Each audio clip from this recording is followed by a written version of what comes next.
Muy bien, buenas tardes. Estamos haciendo una oración. Vamos a pedirle a Dios que nos bendiga el día de hoy para empezar. Bendito Dios y amado Padre Celestial, te damos muchas gracias, Señor, porque tú nos acompañas. Gracias por este día, gracias por esta oportunidad. Gracias porque tú nos permites estar reunidos, porque nos das la vida, porque nos das la salud, Señor. Gracias por todas tus bendiciones, porque muchas veces no valoramos todo lo que nos has dado. Sin embargo, Señor, te agradecemos por todo, porque tú nos permites estar aquí. Te pedimos, Señor, también para que tú abras nuestro entendimiento, para que tú nos permitas, Señor, que tu palabra pueda llegar a nuestros corazones, para que tú trabajes en cada uno de nosotros y nos permitas también estar haciendo lo que te agrada, Señor, para que podamos estar trabajando en tu obra hasta que tú vengas por nosotros. Sabemos que tu venida está más cerca. Te pedimos, Señor, por todas aquellas personas que van a escuchar tu palabra, para que tú también lo muevas sus corazones, para que tú los traigas a tus pies, para que ellos se puedan arrepentir, para que trabajes en sus vidas y para que ellos también puedan entregarte su vida y su corazón y puedan ser salvos. Te pedimos, Señor, por nuestros familiares, por toda la gente que te ha rechazado, por toda la gente que ha oído, Señor, sin embargo, todavía no ha aceptado, pues, tu bendición, Señor, estar contigo. Te pedimos para que tú trabajes en ellos, para que tú también permitas que ellos puedan arrepentirse, puedan ser salvos, y también para que algún día los veamos en el cielo, Señor, en tu presencia, gozando también con nosotros en el cielo. Te pedimos para que nos acompañes y para que tú también bendigas a todas las personas, todas las reuniones donde el día de hoy se predica tu palabra. Te lo pedimos y te damos las gracias, Señor, en el bendito nombre de tu Hijo Jesús. Amén. Muy bien, vamos el día de hoy a un tema muy interesante, un día que nos atañe a todos. Vamos a ver cómo enfrentar la amargura. Y para eso vamos a ir al libro de Hebreos. Vamos al libro de Hebreos capítulo 12 y versículo 15. Vamos a ver un tema muy interesante porque es algo que vamos a ver que no es opcional. En algún momento todos vamos a pasar por este tema, esta fase. Y bueno, ¿qué tenemos que hacer? Porque si todos vamos a pasar por ahí, el tema es que mucha gente no sabe reaccionar cuando llega la amargura. ¿Cómo enfrentar la amargura? Y vamos al libro de Hebreos, capítulo 12 y versículo 15. Fíjense qué interesante. Dice, mirad bien, no sea que alguno deje de alcanzar la gracia de Dios, que brotando alguna raíz de amargura os estorbe, y por ella muchos sean contaminados. Antes de entrar en materia, ¿verdad? Antes de entrar en este tema que es tan abundante, yo cuando estaba estudiando esto realmente Dios me habló de muchas formas, vi realmente todas las facetas, ¿verdad? Pero una cosa, antes de que Dios nos muestre algo, dice, mirad bien. ¿Qué significa eso de mirar bien? Muchas veces hemos oído la palabra de Dios. La verdad es que no es la primera vez. Sin embargo, en esta ocasión, ¿verdad? Dios tiene que pedirnos que prestemos la atención necesaria.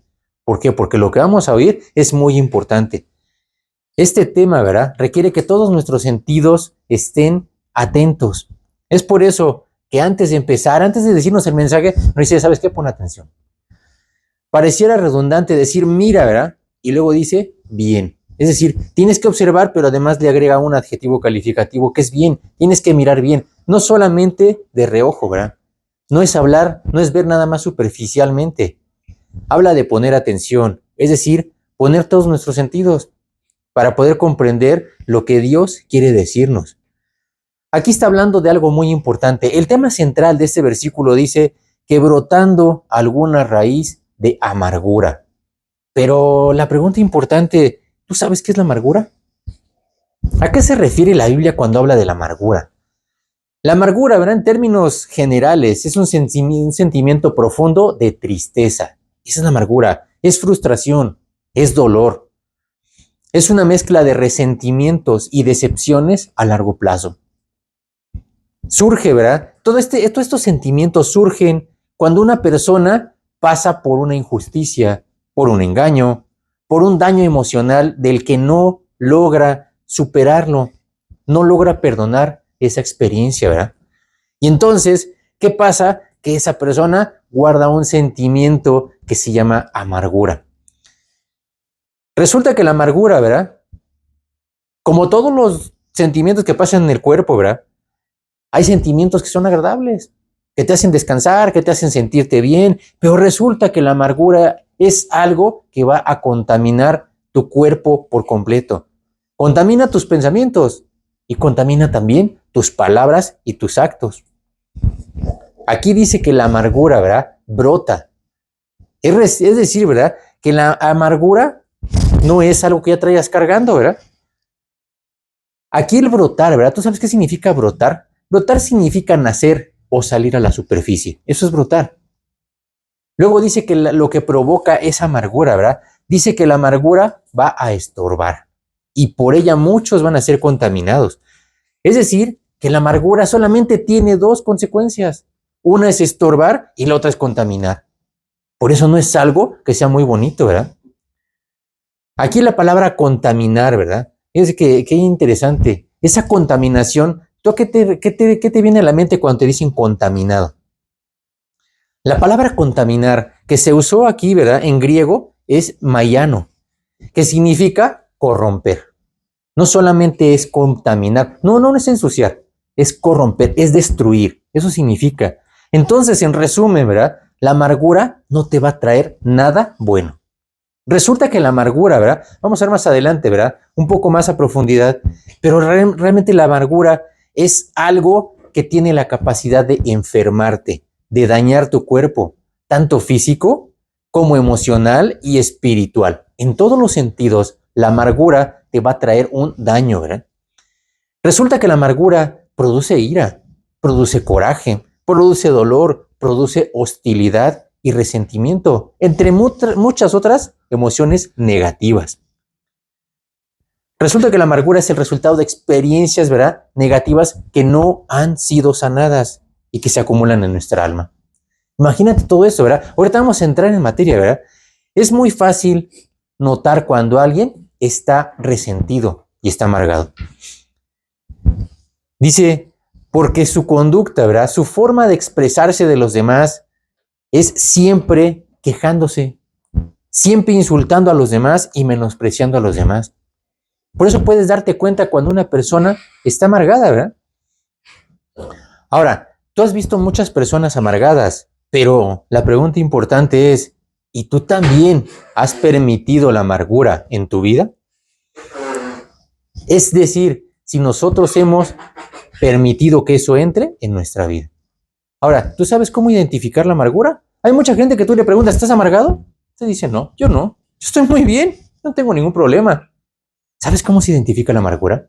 Con un pequeño test, muy sencillo. Y basta solamente con que te preguntes, ¿solamente te quejas y te la pasas criticando a los demás? ¿Te molesta todo lo que pasa a tu alrededor? ¿Te enojas fácilmente por cualquier cosa y explotas hasta porque vuela la mosca? ¿Sabías que la amargura no se puede ocultar? Cuando alguien está amargado se le nota inmediatamente, aunque no lo diga. Se expresa cómo se refiere a los demás, cómo piensa, incluso las enfermedades por las que está pasando. Hay enfermedades que pueden ser o que tienen el origen en una persona de amargura. Antes estaba amargado, no tenía enfermedades, ahora tiene enfermedades. Su cuerpo empieza a generar problemas físicos. Sí, como veíamos ahorita. Tiene problemas espirituales, pero también problemas físicos. Aquí en Hebreos, ¿verdad? El pasaje que estamos viendo advierte que esta es una raíz de amargura. Que dice, ¿y qué pasa con las raíces? Lo que pasa con todas las raíces, una raíz brota, germina y después estorba y contamina a muchos. No sé si en alguna ocasión has hecho un experimento, ¿verdad? Yo creo que todos en la escuela nos ponían a hacer un semillero, ¿verdad? Y haces germinar una plantita. Y te dicen, mira, vas a sembrarla y tú la pones en un algodón y empieza, y después de cierto tiempo, ¿verdad?, ves que la plantita empieza a crecer. Y hay algo tan natural y tan espontáneo que no te das cuenta de lo que está pasando ahí. Resulta que una semilla, ¿verdad?, para que pueda brotar y para que pueda haber un proceso que se llama de germinación, necesita 4 elementos claves. Necesita agua, necesita aire, necesita la luz y necesita la tierra. En las plantas, ¿verdad? ¿Tú has visto cómo crecen las raíces? ¿Crecen las raíces para arriba? Las raíces crecen hacia abajo, mientras que el tallo, ¿verdad?, y las plantitas crecen hacia arriba. Resulta que las raíces crecen por un efecto que se llama geotropismo positivo, es decir, en la dirección de la gravedad. Y el tallo, ¿verdad?, y las hojas crecen hacia arriba en un efecto contrario a la gravedad. Se llama geotropismo negativo. Pero bueno, digo, realmente esa es la forma, ¿verdad?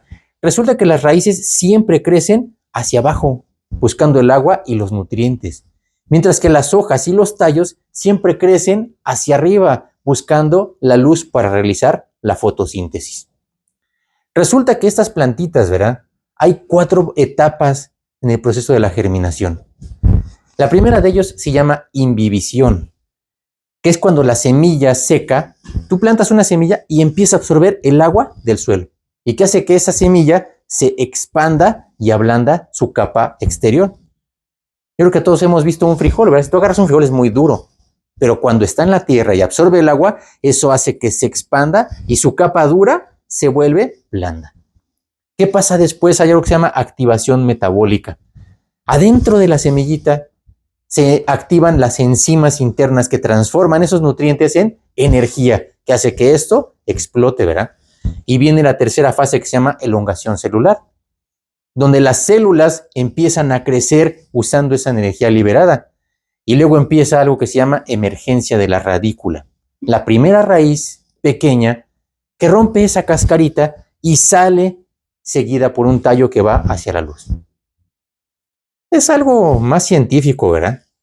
Digo, sin embargo, lo importante es que tenemos que entender que la amargura es exactamente igual. Hay un proceso similar. Empieza con un pequeño resentimiento.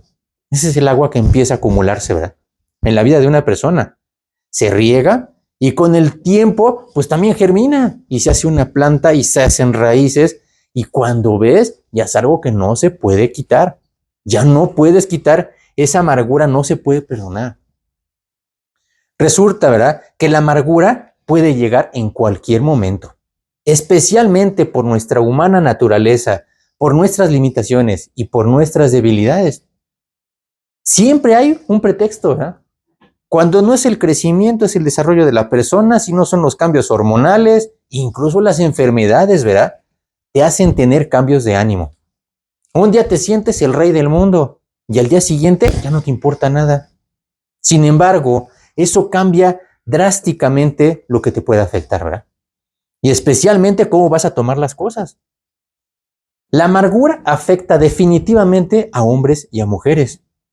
Especialmente a las mujeres las afecta más porque son más susceptibles a lo que oyen. Recuerda que no es el qué, sino el cómo. Hay determinados momentos, ¿verdad?, en que no pueden decirte mi alma porque ya quieres tu casa aparte, ¿verdad? Dicen.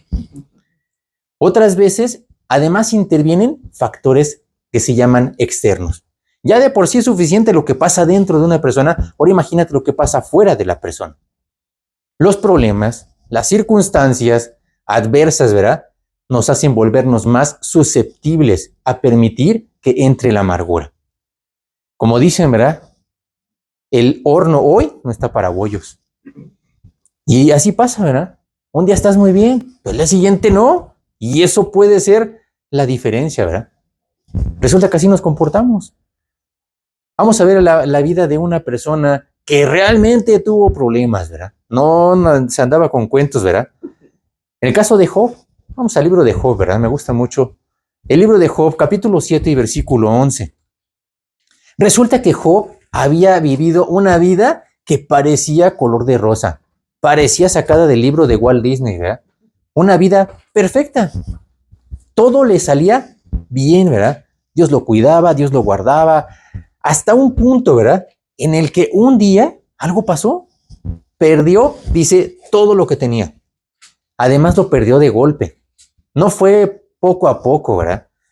Dice que lo perdió todo el mismo día. Bueno, no el mismo día, en el mismo momento, ¿verdad?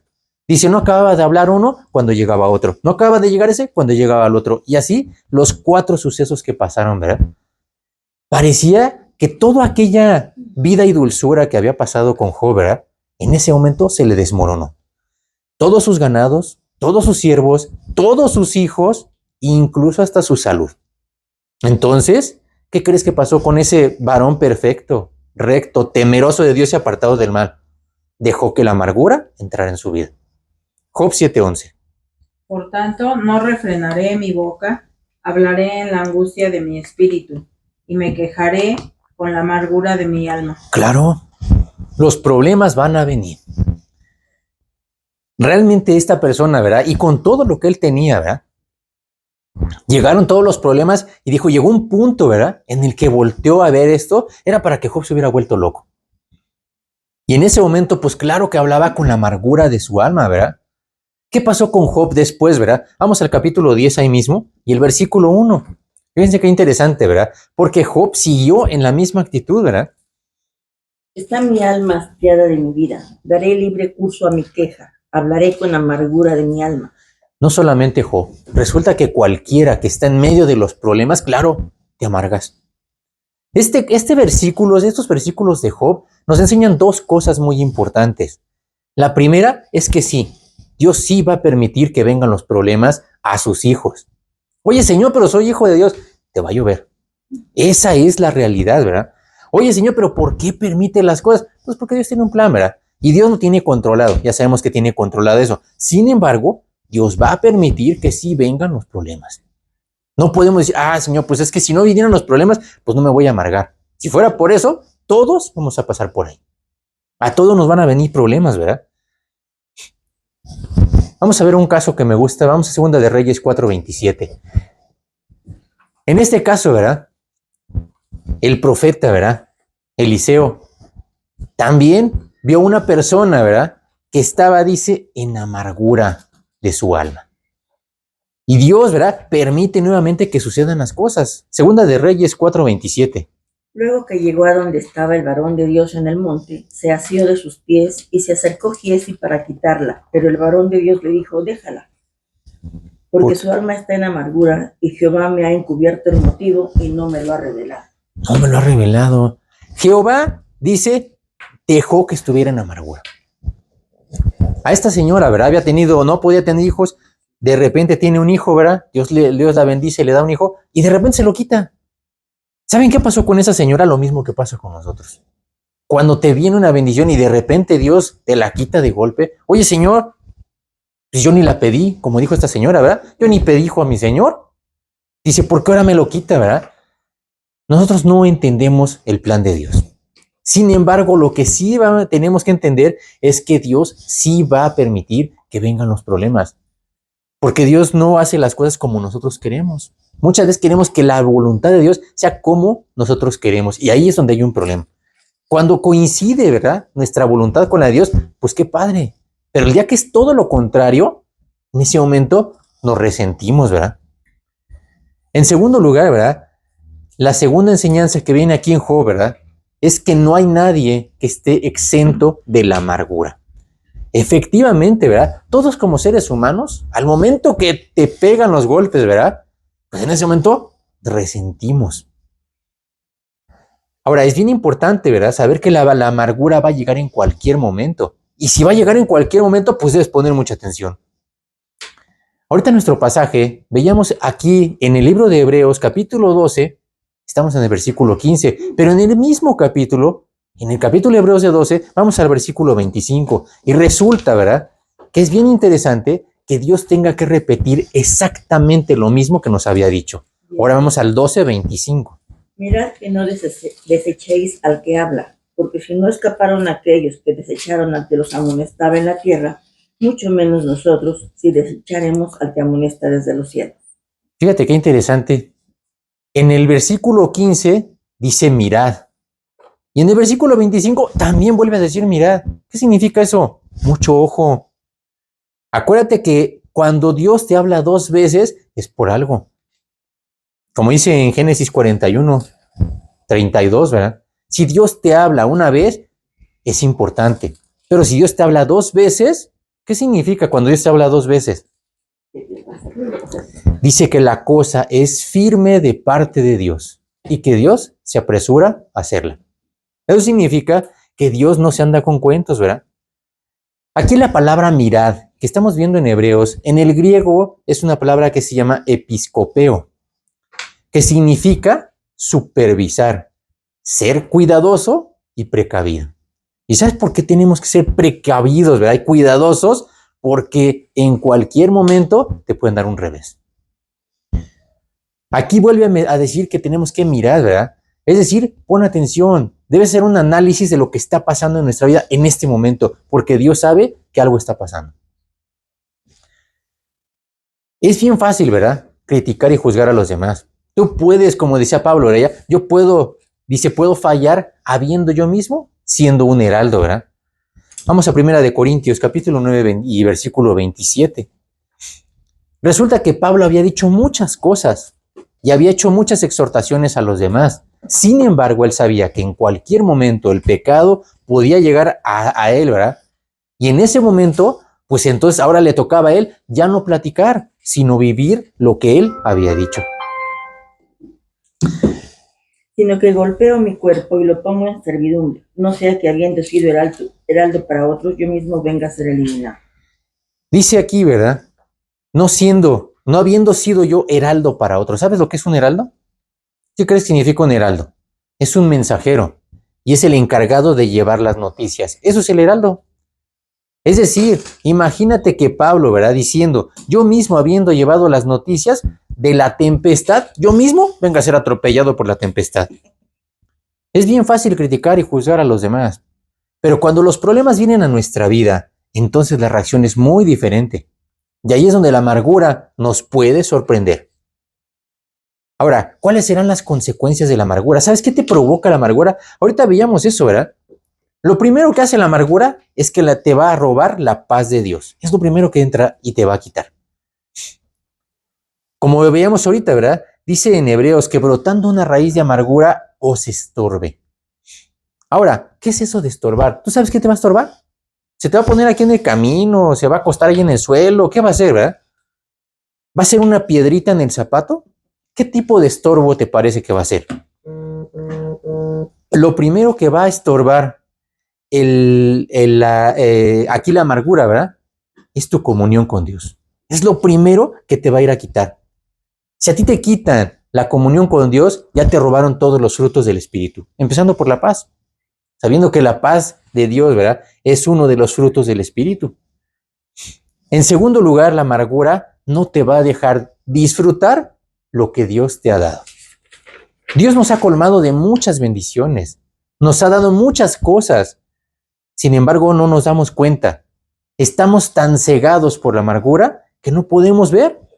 Por lo mismo, no podemos disfrutar todo aquello que Dios ya nos dio, ¿verdad? Vamos de nuevo a Job, pero ahora vamos al capítulo 21 y versículo 25. Fíjense qué terrible, ¿verdad? Hay mucha gente que tiene todo, sin embargo, no puede disfrutarlo. Qué trágico, ¿verdad? Que haya mucha gente a la que Dios les ha dado muchas cosas, pero que no puedan darse cuenta de todo lo que han tenido, ¿verdad? 21-25. Y este otro morirá en amargura de ánimo y sin haber comido jamás con gusto. Imagínate que una persona tiene todo para disfrutarlo, dice, y se va hasta morir en amargura. Dice, sin haber comido jamás con gusto. Eso significa, ¿verdad? Que realmente hay gente que tiene todo, sin embargo, en medio de la amargura, pues no puede disfrutar nada. Acuérdate que un amargado no va a disfrutar de lo que tiene por andar codiciando todo lo de los demás. En tercer lugar, ¿verdad? La amargura, acuérdate que te va a hacer un esclavo. La amargura te va a condenar. Y acuérdate que un esclavo, pues no hace lo que quiere, ¿verdad? Vamos a Hechos, capítulo 8 y versículo 23. Y aquí vamos a ver el caso de Pablo, ¿verdad? De los discípulos que llegan con una persona, ¿verdad? Y dice, ¿y esa persona qué crees? La encuentran, ¿verdad? En una condición, dice, de amargura. Pero no una amargura normal, ¿verdad? Ahorita vamos a ver exactamente qué produce la amargura. Hechos capítulo 8 y versículo 23. Porque en hiel de amargura y en prisión de maldad veo que estás. Aquí los discípulos se encuentran con una persona que dice que estaba ¿en qué? En hiel de amargura y prisión de maldad. ¿Sabes qué es la hiel? Es el nombre común de lo que hoy conocemos como la bilis. La bilis es un líquido verde y muy amargo que se produce en el hígado y se guarda en una bolsita que se llama vesícula y sirve para digerir las grasas en el intestino. Para todo eso sirve. Es muy amargo. Por ejemplo, en el Éxodo, ¿verdad? Cuando hicieron la Pascua, Dios le dijo que esa carne la tenían que comer ¿con qué? con hierbas amargas. ¿Y sabes qué significaba esa amargura? La dura esclavitud que tenían en Egipto. Eso significa, ¿verdad?, que la amargura te ata y esclaviza tu corazón. Vamos a Romanos 3:14. Una persona que está amargada, ¿verdad?, como veíamos ahorita, pues obviamente todo eso trae diferentes consecuencias, ¿verdad? Romanos capítulo 3 y versículo 14. Su boca está llena de maldición y de amargura. Dice que su boca está llena ¿de qué? De maldición y de amargura. Eso causa, esa es la amargura, llena de maldición, llena de hiel. Imagínate que está totalmente amargado, ¿verdad? En cuarto lugar, vamos a ver que la amargura no te va a permitir avanzar. Por ejemplo, en un árbol, ¿verdad? Tú puedes quitar fácilmente una plantita cuando apenas tiene una pequeña raicita, ¿verdad? Cuando apenas acaba de brotar y tú la sacas de la tierra, es súper fácil sacarla. Y sale con todas sus raicitas, ¿verdad? Pero si empieza a pasar el tiempo, ¿qué crees que va pasando? Esa raicita va creciendo, se van haciendo más raíces, se van volviendo cada vez más fuertes y cuando menos ves, ya no lo puedes mover, mucho menos lo puedes quitar.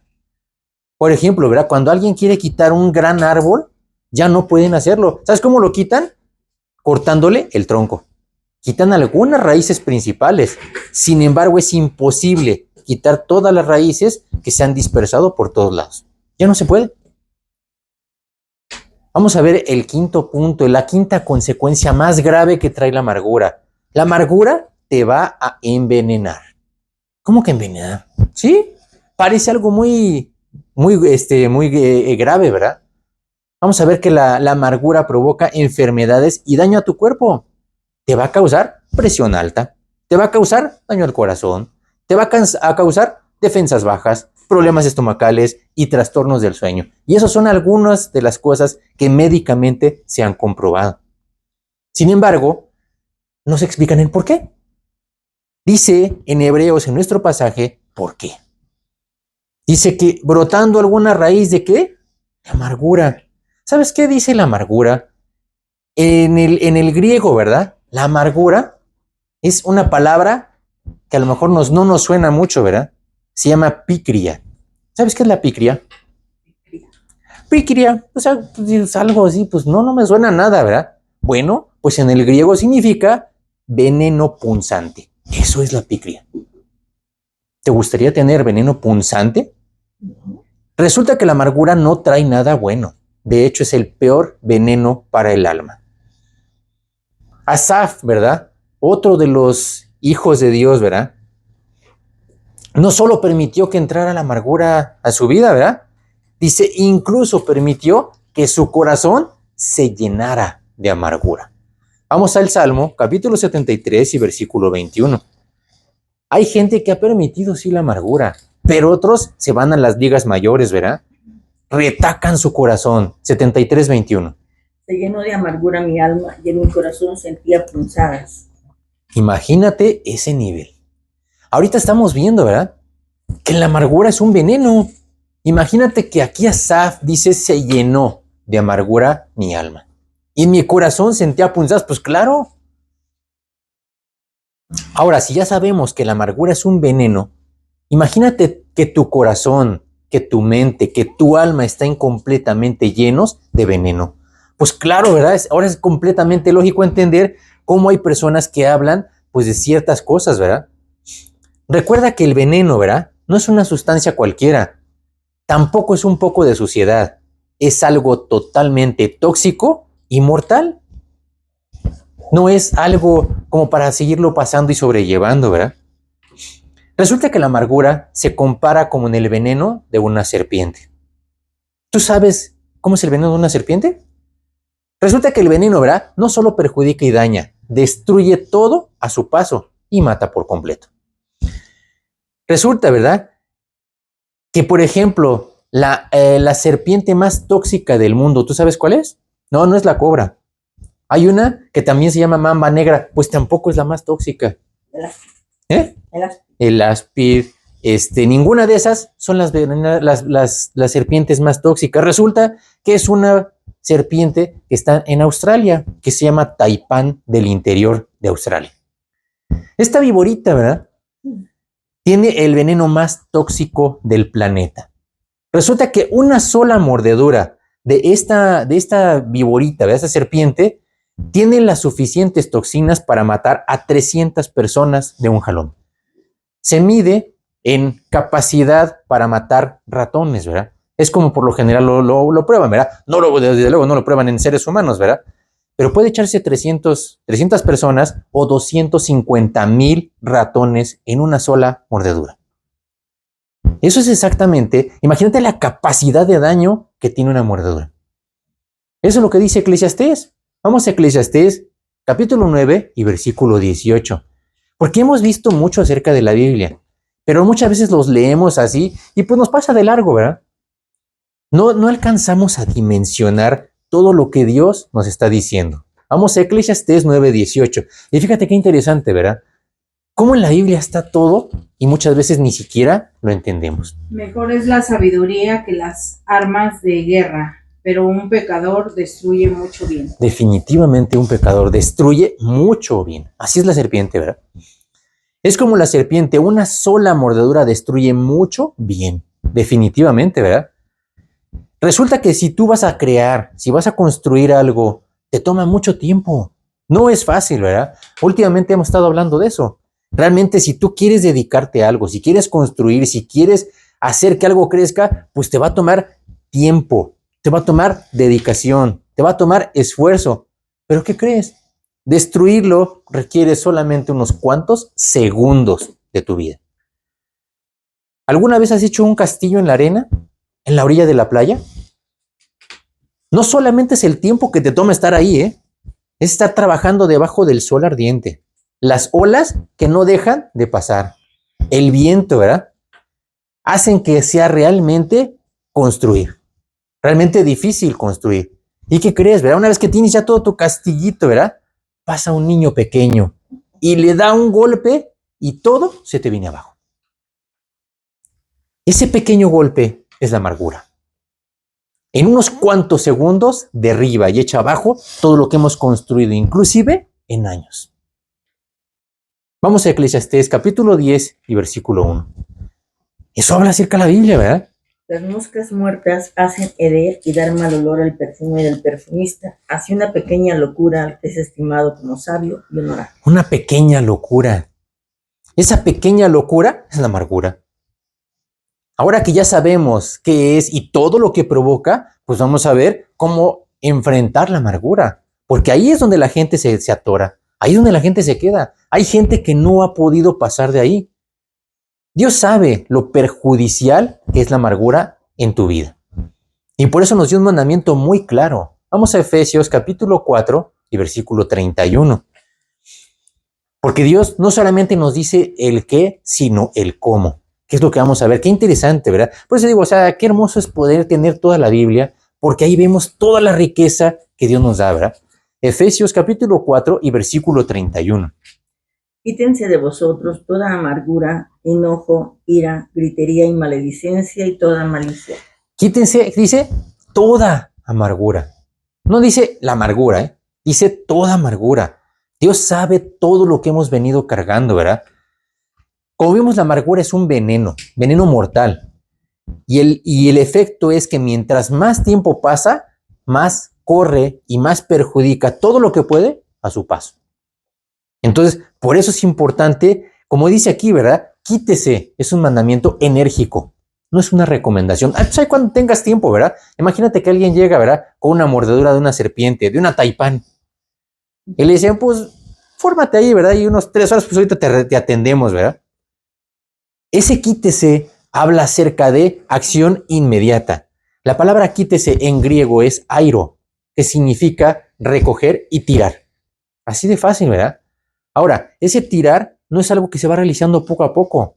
Es de jalón, es de golpe, es inmediatamente. Claro que tiene que ser de inmediato. Recuerda que es un veneno que no puedes permitir. Cada minuto que pasa es vital.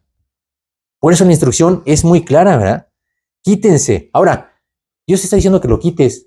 La pregunta importante, ¿y tú sabes cómo se quita la amargura? Porque ya te dijo cómo. ¿De verdad has podido quitar la amargura de tu vida?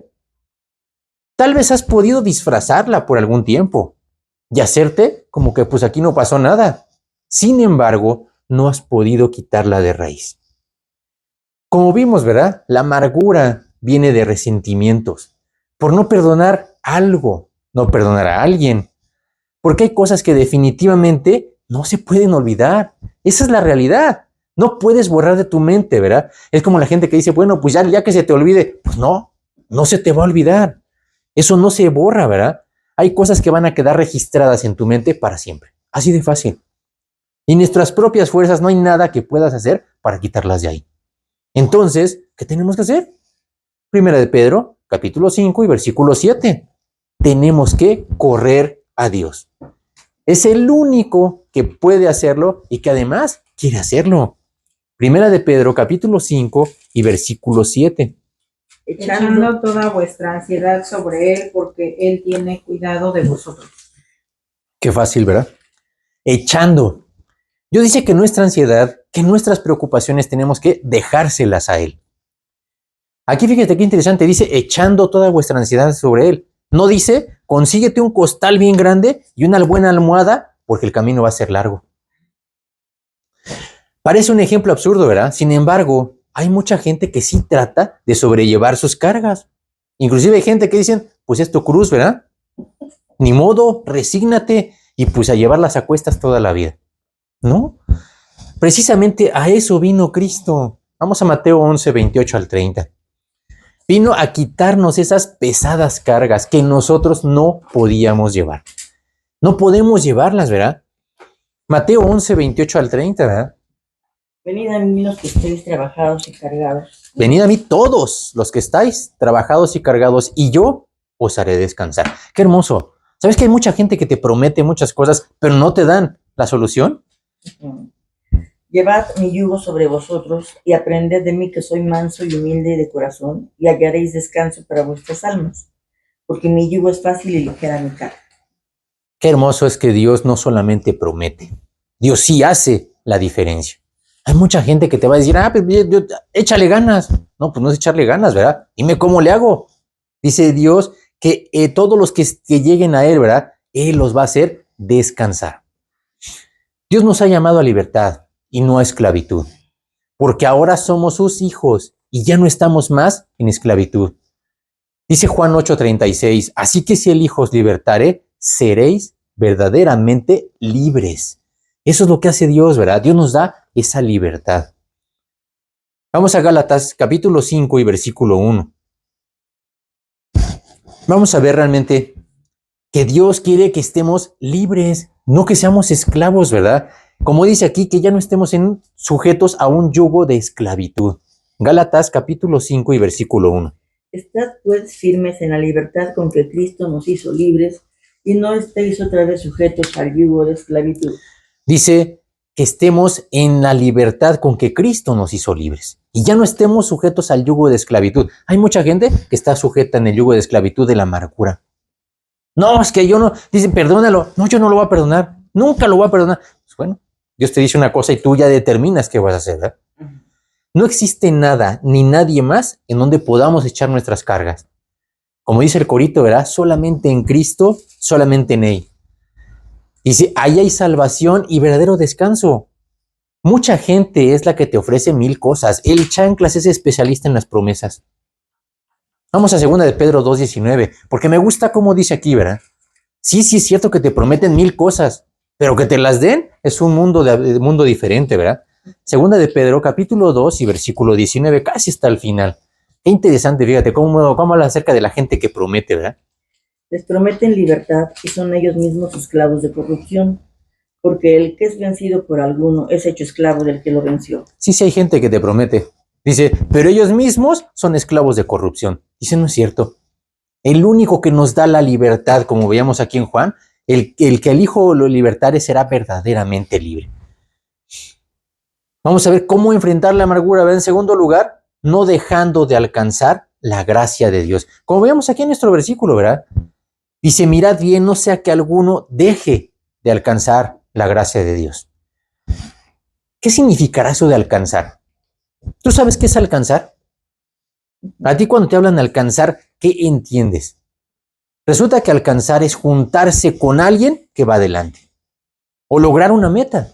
Eso significa alcanzar. Ya llegué hasta la meta. Vamos a Efesios 4:13. Vamos a ver qué hermoso, ¿verdad? Cómo la Biblia nos vuelve a mencionar ese alcanzar al que todos tenemos que llegar, ¿verdad? Como dice aquí en Efesios 4:13. No que se vayan quedando rezagados, ¿verdad? Hasta que todos lleguemos a la unidad de la fe y del conocimiento del Hijo de Dios, a un varón perfecto a la medida de la estatura de la plenitud de Cristo. Hasta que todos lleguemos. Ese es el alcanzar. Dice que todos tenemos que alcanzar, no que se van a ir rezagando, no que se van a ir quedando, no que se van a ir cayendo, no, todos tenemos que llegar. Nuestro versículo dice que dice, no sea que alguno deje de alcanzar la gracia de Dios. Ahora, ¿será posible que algún cristiano, algún salvo, un hijo de Dios deje de alcanzar la gracia de Dios? Pues aquí dice, ¿verdad? Que no solamente es posible, sino que de hecho hay algunos que ya dejaron de alcanzar la gracia de Dios. Es decir, ya no llegan al trono de la gracia. Dios, que conoce todos los corazones, ¿verdad? Sabe que hay muchos que, aunque aparentan ser piadosos, están totalmente alejados. Hoy viven ajenos de su trono. No van ni siquiera de visita. Bueno, no pasan ni siquiera cerca del trono de Dios, ¿verdad? Vamos a ver un pasaje que me gusta. Vamos a 2 de Timoteo, capítulo 3, versículos del 1 al 5. Y hace una lista de todas las cosas, ¿verdad? Y habla aquí Pablo, ¿verdad? Le dice a Timoteo, Timoteo, ¿sabes qué? Ahí te va, ¿verdad? Es una advertencia. En los postreros días, ¿verdad? También debes saber esto, que en los postreros días vendrán tiempos peligrosos, porque habrá hombres amadores de sí mismos, avaros, vanagloriosos, soberbios, blasfemos, desobedientes a los padres, ingratos, impíos, sin afecto natural, implacables, calumniadores, intemperantes, crueles, aborrecedores de lo bueno, traidores, impetuosos, infatuados, amadores de los deleites más que de Dios, que tendrán apariencia de piedad, pero negarán la eficacia de ella. A esto se evita. Habla acerca de 18 características, 2 de Timoteo 3, del 1 al 5. 18 características de la gente que dice tendrán apariencia de piedad. Hay mucha gente que hoy tiene estas características, ¿verdad? Y hay mucha gente que nada más dicen, pero no hacen. Aquí resulta, ¿verdad? Que dice que la gente dice, y lo resume hasta el final, ¿verdad? Dice, serán amadores de los deleites más que de Dios. No quieren nada con Dios. Ahorita veíamos eso, ¿verdad? ¿Cuánta gente hay que ama más los deleites que a Dios? Dice, esos serán apariencia. Dice, pero negarán la eficacia de ella. Aquí resulta que la palabra apariencia, ¿verdad? Viene de una palabra griega que eso sí nos va a sonar mucho, ¿verdad? Que se llama morfos, que significa forma. Es decir, ¿verdad? Que en los postreros días, como le decía Pablo, va a haber mucha gente que va a tener la forma de un cristiano. Se verá como un cristiano, hablará como un cristiano, cargará la Biblia como un cristiano, pero no será cristiano. Son solo apariencias. Un ejemplo, ¿verdad? De ese tipo de personas, pues fue Judas Iscariote. Resulta que Judas Iscariote aparentó también, ¿verdad? Hizo también su papel de apóstol cristiano, que ni siquiera los mismos discípulos lo notaron. Cuando Jesús les dijo, uno de ustedes me va a negar, los mismos discípulos, nadie le dijo a Judas, pues eres tú, ¿verdad? Dijo, ¿seré yo, maestro? Nunca pensaron, ¿verdad? Que Judas pudiera traicionar a Jesús. Sin embargo, ¿verdad? Jesús no fue engañado. Sabía que Judas no visitaba el trono de la gracia ni por equivocación. Bueno, ni lo conocía, ¿verdad? El plan de Dios, por eso dice, es que todos sus hijos alcancen su gracia. Sin embargo, la realidad es que no todos viven en su gracia. De hecho, hay muchos que ni siquiera conocen el trono de la gracia. Por eso analiza tu vida. Sé honesto, sé honesta por un momento. ¿Tienes algún resentimiento que causa amargura en tu corazón por algo que no has podido perdonar? Si es así, entonces tengo una mala noticia. Ya dejaste de alcanzar la gracia de Dios. Ya dejaste de llegar al trono de la gracia. Puedes decir lo que quieras, poner todas las excusas y pretextos habidos y por haber. Sin embargo, eso no cambia la realidad. Ya estás muy lejos de la presencia de Dios. Lo mejor es reconocerlo y emprender el camino de regreso para volver a alcanzar el trono de la gracia.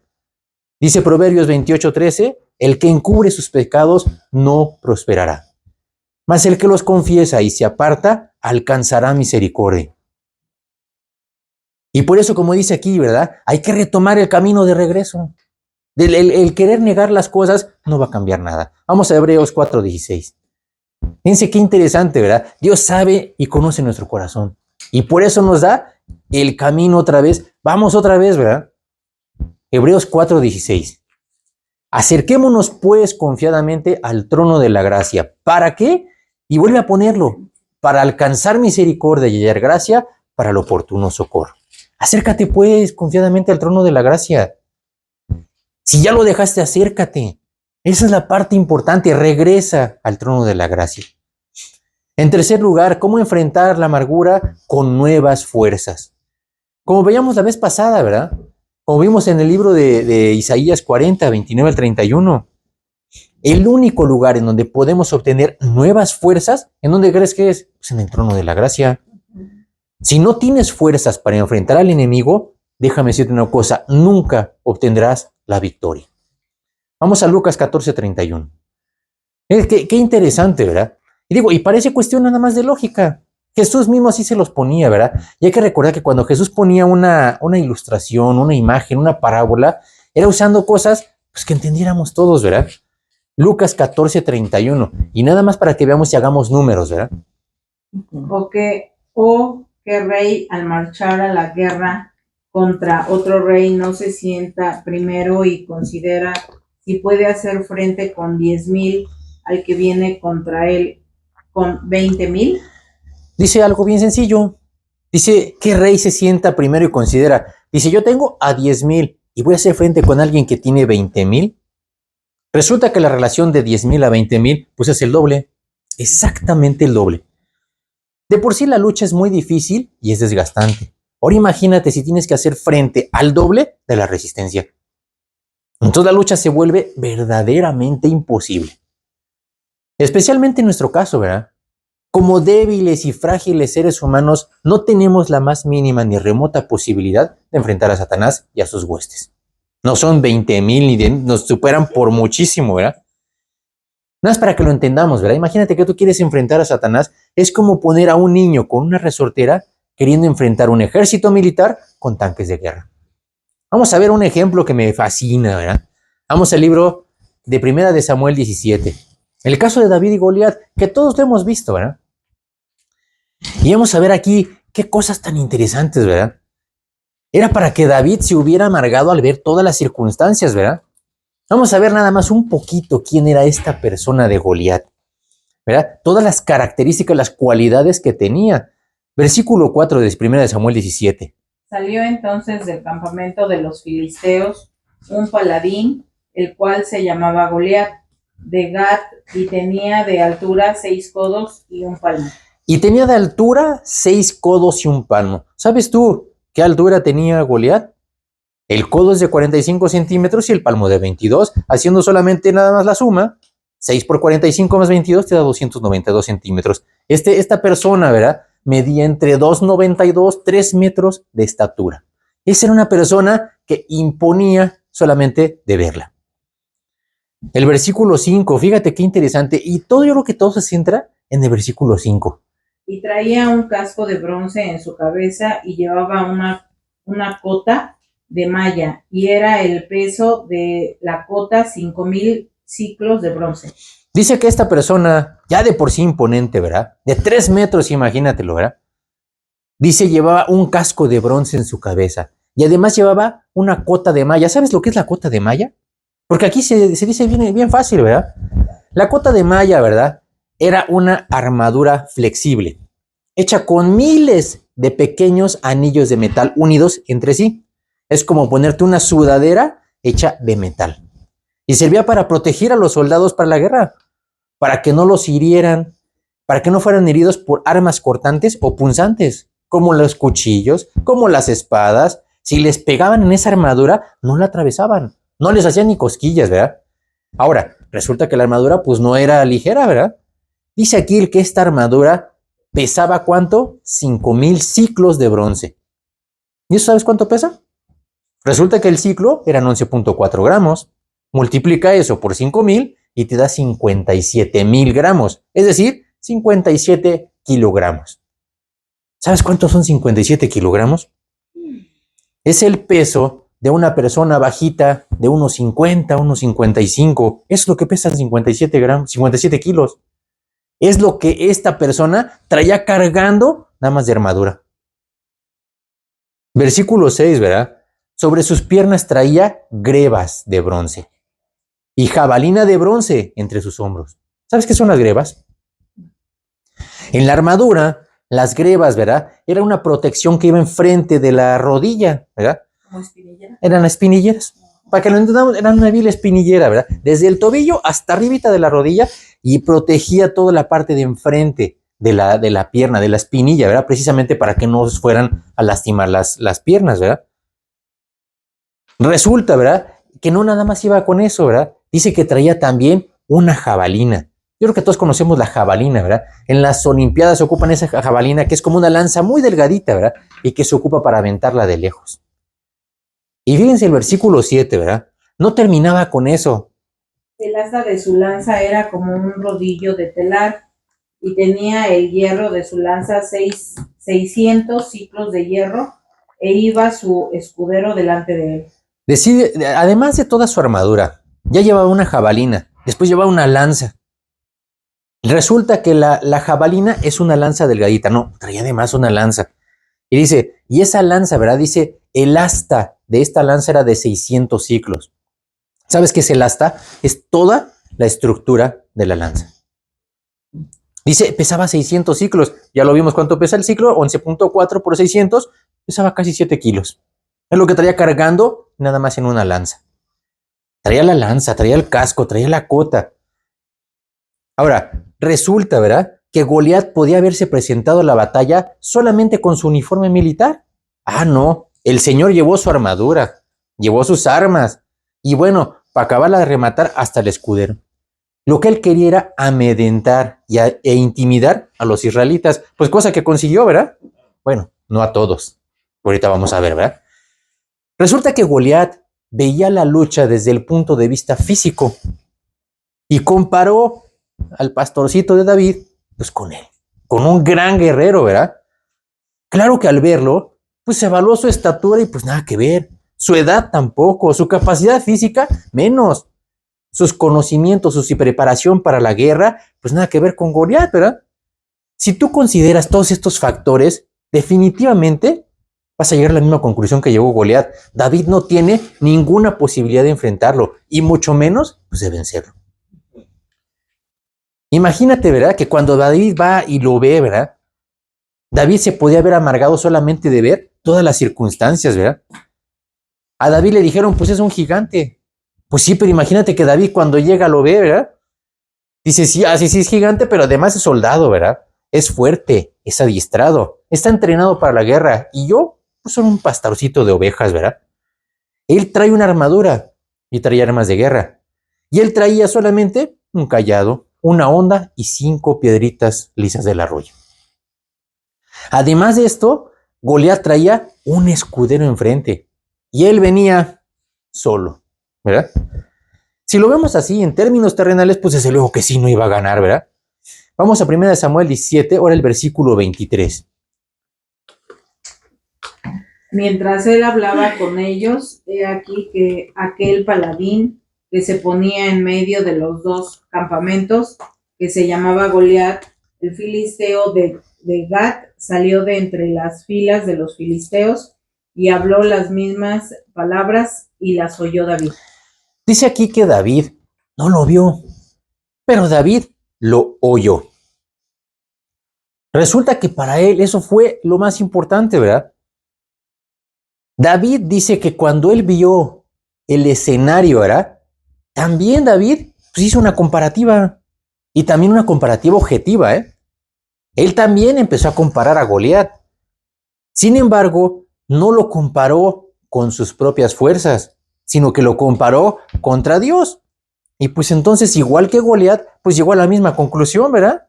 Ya sabía quién iba a tener la victoria. Es un ejemplo muy práctico, ¿verdad? Para entender quién va a tener la victoria al enfrentar la amargura o cualquier otro problema, ¿verdad? Cualquier otro Goliat que se te pare enfrente.